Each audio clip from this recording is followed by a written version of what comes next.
Hi guys, it's Daryl Amankwa. Welcome to this video. I decided to create this platform to share with you my thoughts, some advice, and some of the keys I live my life by.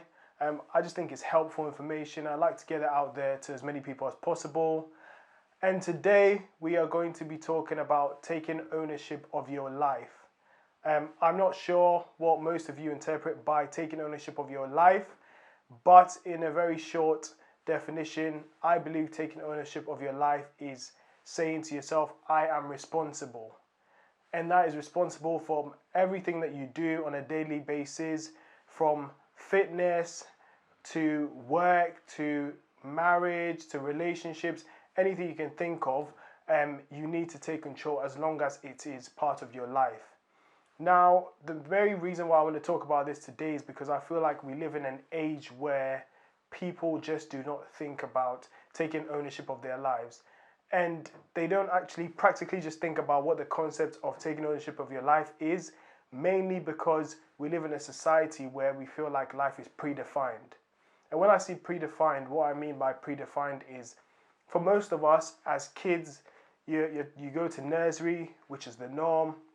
You go to primary school, which is the norm. You go to high school, you go to university, you find a graduate job, you get a skilled job, and then at some point you retire, you go on your pension, and then you die happily. And that is what most of us are taught to think life is. However, we all know that there's more to life. There's so much more to life. And for many people, we want to live the actual dreams that we have, the passions that we have, and we want to actually do more in this life. But it seems so impossible in today's day where we feel like society dictates to us how we need to live our lives. Our parents dictate to us how we need to live our lives. Our friends dictate to us how we need to live our lives. And that just leads to a life of not being happy. And that's what most people are going through currently. I speak to so many people who I've worked with, so many friends, and you always find out that what they're actually doing or the way they're living their life is not the ideal case in how they live their life. So I'm just going to rewind a little bit to where we get this mindset that living this societal dream is where we all need to be. And I'll start off with an example from my childhood where, speech and prize giving day is basically the day at school, primary school, high school, whatever level of school, I believe. There's a day that's dedicated to giving people prizes for accomplishments, and that might be being the best at math or science or English, or just being an outstanding student. And as little as I can remember, I can't remember how old I was. It's probably about 8 or 9 or 7. But my older sister, she was very smart when we were in primary school, and she's still smart to today. But when we were in primary school, there was a speech and prize giving day where my mum probably suspected that my sister was going to get some awards, and therefore she invited the whole family. And this is my uncle, my aunties, my cousins, to support us and to spend the day with us. And so when this occasion started, some way through the occasion, my class went by, and I didn't win an award. I didn't win a prize for being outstanding. However, when it got to my sister's year, she won about 3 or 4 prizes. And I remember my uncle looked at me and he said, when are you going to achieve the same? When are you going to actually win a prize? And I was just sitting there thinking, I said to him, I don't really care to win a prize because I don't get paid to win a prize. All I'm going to get is a book which I'm not going to read. And I think that's the earliest recollection of just deciding to go against sort of the norm and really think about what I want. And I think that that's what a lot of people struggle to do, which is not fall into the pressures of society and family and what they think people would look at them in a positive light about. And fast forward, when I was in secondary school, I had all these ideas. Secondary school was probably 15, 16, in Ghana, Achimota Secondary School. And I had these ideas that, I wanted to create something. I wanted to create a show. I wanted to create a comedy show, which I didn't feel at the time we had much of in Accra. So I decided that at 15, 16, partnered with my roommate, and I said, look, let's create the show. I didn't know how to start. I didn't know where to start. All I knew is I had a dream and I had this plan to create this show. And this was probably one of the first instances of taking control of my life, because at 16 years old, not many people who are in secondary school and boarding would actually think of, I'm going to put on an event where I can invite older people, younger people. I'm going to get professional comedians, professional musicians, and provide entertainment. But at this young age, I decided I'm going to take control. I don't need my mom to help me. I don't have a manual about how this works. I'm just going to follow my gut. I'm going to plan. I'm going to think about what are the key things I need to be able to pull this off. And lo and behold, I was able to pull together a comedy show where we had some of the best comedians in Ghana. We created tickets, we had a venue, and the day came on and it was a successful show. And a lot of people gave us plaudits for being quite young and being able to put together such an amazing show for our age. So this comes back to today, where I am. I'm quite a young old man at the moment. However, I still held those sort of core beliefs within myself that I do not need to be part of societal's normality. And I've always strived to be my own person, do what I want to do. I've done actually so much, in this life at this age, going from starting a coffee shop, starting a sort of events sort of company, starting a magazine company, so much, which is sort of outside the norm for most people who believe that life is all about getting a job, working a 9 to 5, and getting promoted. And that's where I want to come in today. I want to speak to you all and just start to thought provoke with you and find out the ways that we can all work towards achieving our dreams. So I always sort of think about, for my personal benefit, how do I achieve the things I want to achieve? How do I go from being in a normal situation, which is working a 9 to 5, or being in university, to doing things that are outside that norm? And I speak to a lot of people as well. I have so many examples of people that I've worked with, and these are some of these people are growing. Some of them are in their 40s. You speak to them and they want something else. They want a different life. However, they just seem to breeze through, and another 5 years passes by. I mean, there was this guy that I worked with who always used to tell me that, we spoke about things that I wanted to do. We spoke about things that I was doing. And he was always so supportive. He was always so proud of some of the things I wanted to do. And he said, oh, you know what? I want to do same. I haven't sorted out my life yet. I want to buy a house like you have. I want to start a business like you have. And I'll just, encourage him and say, look, just go for it. Think about what you really want to do. Plan, save, all the good stuff. And there was one day where, we went for lunch and he came up to me. He said, oh, I'm buying this new car. And I said, okay, that's fine. He said, yeah, I'm going to buy a new car, which is going to cost me about 20 grand, and I'm paying that in cash. And I just thought to myself, this is a guy who always comes to me saying, I don't really like working here. I don't have a house. I'm getting closer to 30. I want to start my own business. But he is going to spend 20 grand of his own money in a car which depreciates. It depreciates by the day, by the hour, and he's going to spend 20 grand of his own money. So I said to him, why don't you put that money into a house?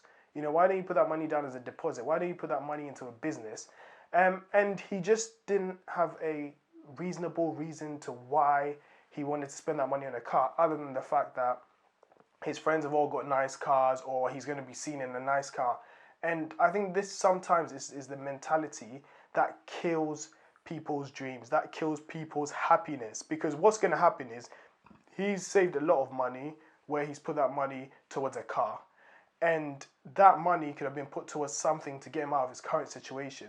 And therefore, he's going to have to keep working a 9 to 5 that he doesn't actually enjoy or feel like it makes him feel fulfilled, to raise enough money again to probably put into a house, and then he's going to be there for another 5 to 10 years.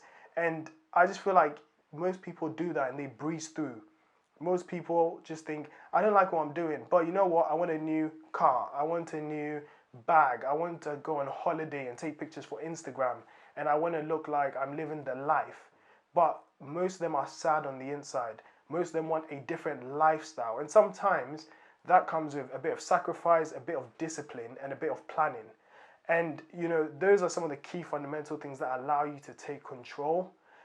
There's also people I've spoken to, people African like myself, people in their 40s who've, worked in the UK for a while. They left Africa, came here, worked in the UK for 10, 15 years. And they speak to me and they're frustrated. Some of them are down because I've been working for 10 years and I'm still in the same position as I started as. I want to be a manager, I want to be a director, I want to, keep progressing. However, I'm still in the same position as maybe an assistant, a junior assistant, or the basic level of my role. And I say to them, but is that what you want to do? And most of these people say, oh no, I actually want to have a business, I want to have an African business, I want to do this and I want to do that. And you ask them, okay, so how are you going to actually achieve that? And most of the time the answer is, it's going to come, I don't have the money, I've got, a short-term plan, which is I want to get promoted. And you'd speak to them 5 years later and it's the same old thing. And the main reason why most people fall into this sort of breezing through life is because they have excuses. There's always excuses. There's, my family, I can't move my family back home. I'm like, why not? Why can't you move your family back home? My kids are used to being in the UK. That is just an excuse. That is not a valid reason, because many people and many kids have moved from country to country and it hasn't had an effect on their lives. There's also reasons like, oh, I just don't have the time. It is crucial. We all don't have time as we are working 9 to 5s. However, if you are dedicated to changing your circumstance, you're going to have to find the time. You're going to have to go the extra mile, because guess what? Life is not made for you to be able to break the cycle. Life is made for you to be within a cycle till the day you die. And that cycle, like I said, is school, work, pension, death. Anyone who wants more in this life is going to have to try and break that cycle. And sometimes it is difficult. Sometimes there's hard times. Sometimes you can't actually live the lifestyle you see other people living for a short time. You don't actually get to drive the nicest cars or go out and spend the most money. However, if you have a plan, you're saving that money, you're putting that into something else, you're trying to create a different option for yourself, which is going to make you happy. That is what we need to start thinking of. And it's hard. And a lot of people like an easy life. But an easy life equals a sad life. And that's not what most of us want. We end up, and there's so much stress in the world, and there's so much unhappiness, there's so much envy. I believe that comes from not being happy. And what I think, to be honest, is taking control, being in control of your life is equal to happiness. I'm going to give you another personal example, which is about myself. So I've always wanted to be an entrepreneur. I've always wanted to go back to Africa, where I grew up, and start a business, something that can help the community, something that can help the continent. However, I find myself in the norm of life, going to university in the UK and then finding a good job, which is a job that pays me enough to sustain a good lifestyle. And that is sometimes very hard to get out of, because, like most of you might know, to get a house, you might need to get a mortgage, which is a 25-year commitment. You need to get a car, which might be a 5-year commitment. You've got some credit cards, or you've got a loan, which is another 5-year commitment. And to pay those off, you need to have a steady income. So I decided, I don't want to be in this 9 to 5. This is not what I want. Yes, I do make a decent living, but I feel like there's more to this life. I look up to a lot of people who are actually chasing their dreams, and I'm sure you guys do as well. So why can't I live my dreams like the way I see other people living theirs? And it was a harsh reality where I needed to sit down and think and start to plan. What do I want in the next year, in the next 2 years, in the next 3 years? And that was to be able to get out of a 9 to 5, move back home to Ghana and start my businesses and run my businesses and impact and help the community. And that was what I felt like was my calling. And that is how I decided to take control of my life without waiting for, someone to give me 50,000, 100,000 pounds where I feel like, yes, now I can leave work. I had to take control. I had to say, at this rate that I'm going on, I don't see myself getting out of this work anytime soon. So I decided to start to look at my finances, had a very vigorous finance sheet where I started to cut down my expenses. I started to look for jobs that paid me more money rather than jobs that I thought was prestigious, or jobs I thought, you know, I could become a manager or a director. I decided to go for the money where I can actually save a lot more money. I can actually start putting that towards my exit plan. And I'm happy to say right now I'm at a point where I have actually left my 9 to 5 job. I'm currently in a transition of, you know, full-time working on my businesses and moving to Africa. And these are some of the things that most people are scared to do, or most people just don't believe it's possible. And therefore, that's why I'm here, you know, speaking and sharing some of these keys, trying to share some of these insights and these thoughts of mine, and hoping that some people out there would find some inspiration from this topic and start to think, what do I need to take control of? Is it my fitness? Do I think I'm too big? You know, a lot of people go through that. A lot of people get too big and then they say, you know, I'm too big, but they don't want to put in the work to lose weight, to live a healthy life. Is it because you're eating too much food? Is it because you don't work out? Sometimes it's even genetic. But this is where the excuses come in. The excuses come in, well, my mum was big, my dad was big, my grandmum was big, and therefore I'm going to be big. And it's just excuses. It's not taking control of your life and deciding that I'm going to work hard for what I want. You know, there's also people that I've spoken about so many times already, you know, in a job that they hate. And it's like, if you hate that job so much, why don't you find another job? And it's just the effort that goes into working on your CV, applying for jobs, going for interviews. People are just not used to taking that risk or used to working hard enough, and we just decide to breeze through. So there's so much and so many examples, including even relationships. People in relationships, they're not happy, but you know what? I don't want to start again. I've been together with this person for 5 years, and I don't want to go out there and put myself out there and meet someone new. You're not taking control of your life, because what is going to happen is over the years, you're going to be unhappy and unhappy and unhappy and unhappy until you end up going through stress or just being a really sad and unfulfilled person. So my message today really is all about how can we take control.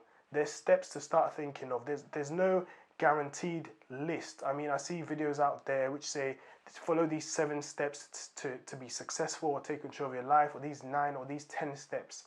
And many people watch those videos. They've got millions and millions and millions of views. You know, there's crazy sellers of books who sell loads of books because they're telling people the keys to actually take control of their lives. All of that stuff comes from within.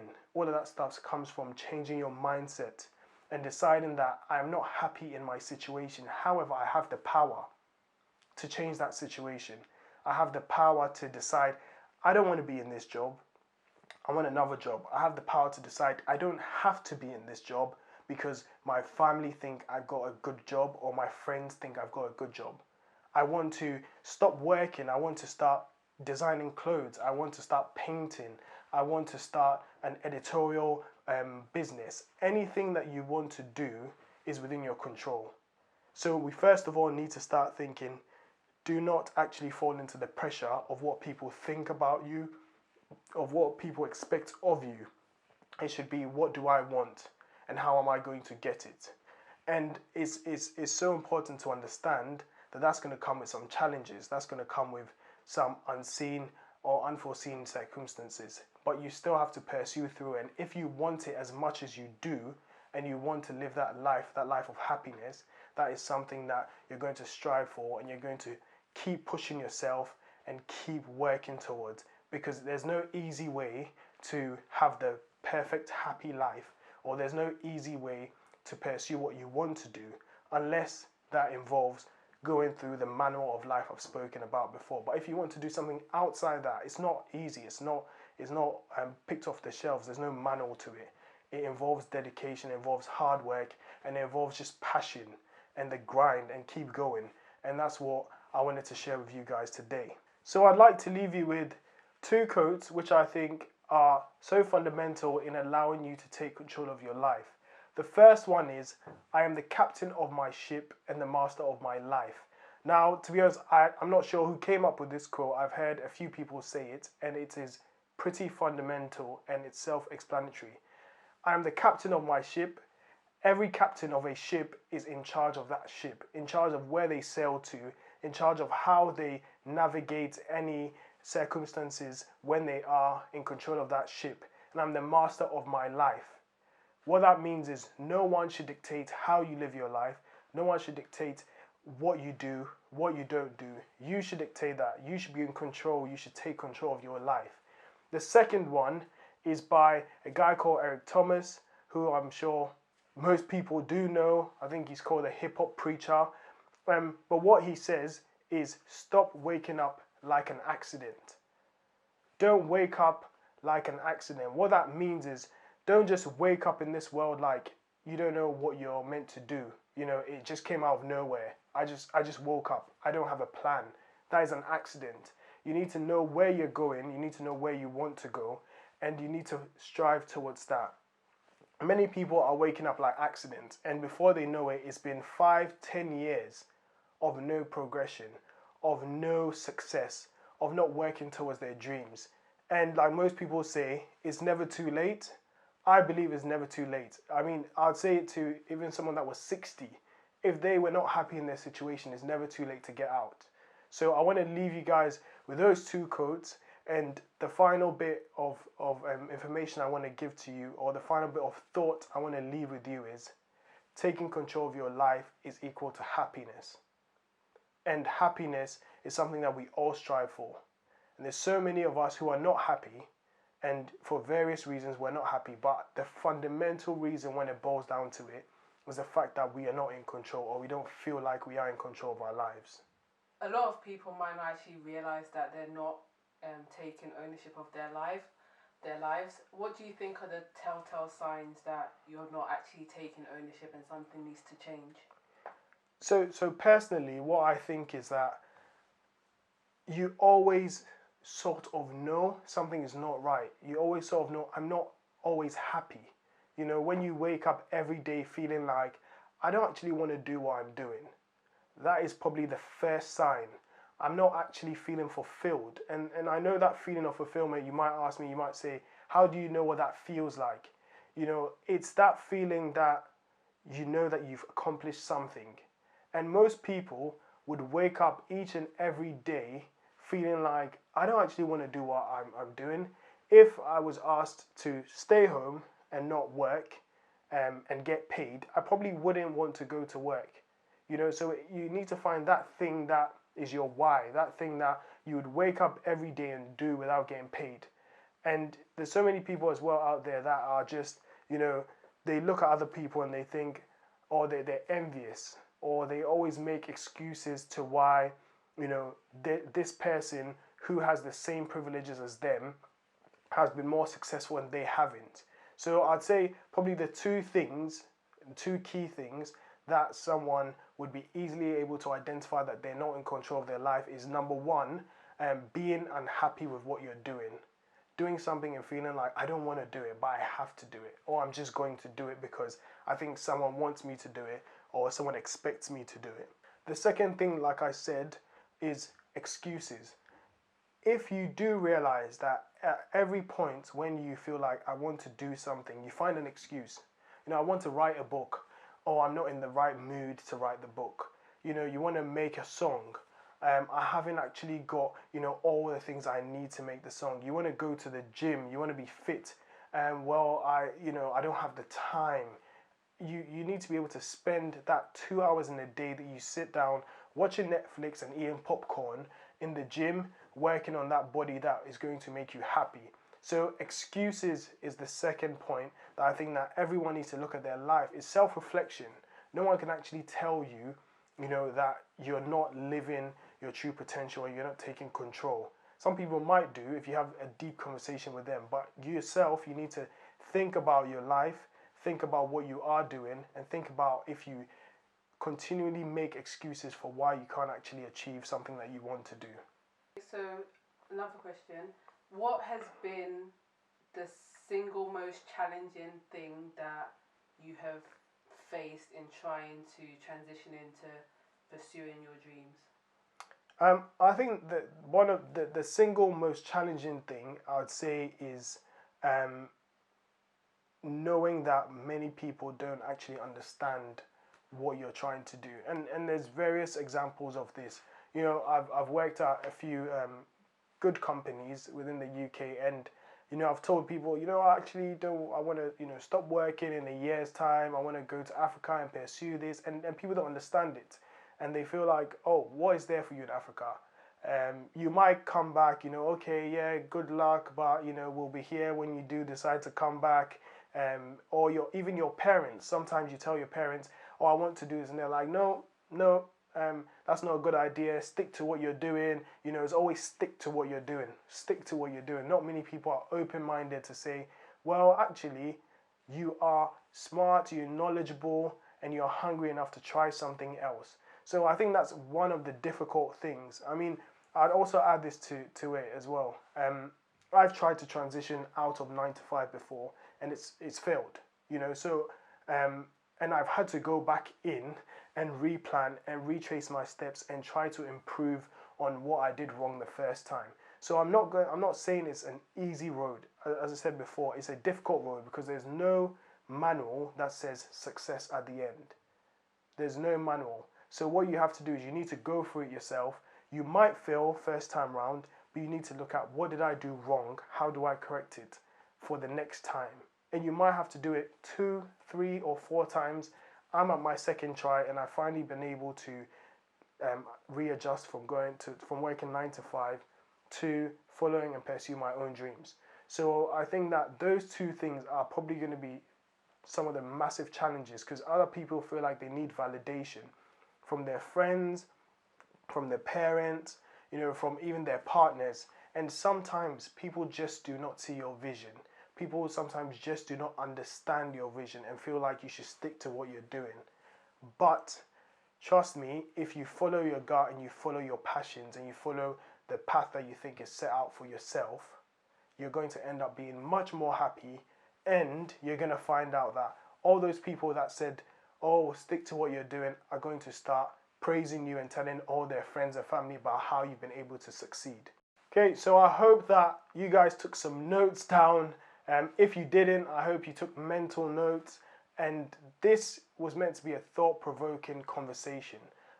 What I want to do is I want to create this platform which feels like a conversational platform where it provokes your thoughts. It provokes you feeling like, do I want to be in a better place? Am I in the best place? And this is not meant to get you from, you know, doing something you hate to being the most successful in something else over a day or two. What this is meant to do is to allow you to constantly progress, to constantly improve. And it's a step at a time game. So I hope that this has helped in many ways. And that's what I'm going to continue doing with this platform. I'm going to continue to share some of these thoughts. I'm going to continue to have conversations with yourselves. And feel free, if you have anything that you feel like, well, I want to hear someone else's opinion on, feel free to drop that in any comments or send me any messages if you feel like there's something that you want me to comment on or something that you want to hear my thoughts about. So I hope you guys stay blessed, and thank you for watching this video.